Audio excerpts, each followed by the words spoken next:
Hello guys, welcome to my channel, Ate Rose TV Life in Japan. Gagawa tayo ngayon ng kinkan. Meron akong kinkan, 1 kilo kalahati. Gawa tayo ng kinkan. Ito ay sa English pa ay kumquat.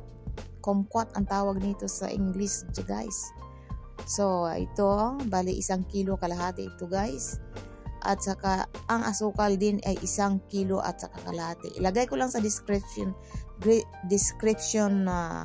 guys, no? Doon na lang ninyo tingnan. At saka ito karami guys, no? Tapos tusuk-tusukin pa yan guys, tusuk-tusukin. Ayan. Yan, huhugasan yan. Tusuk-tusukin. Tapos ilagay sa kaldero. Ilagay sa kaldero guys. Ayan, kadami na guys, no? Nasasayangan ako guys, kaya gagawin ko itong jam.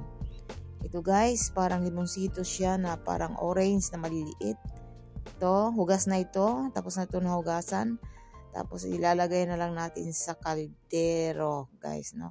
Tutusukin ko pa yan guys. Makuti ito guys. Ito na, nakalagay na sa kaldero. At saka nilagyan ko na ng 400 grams na tubig.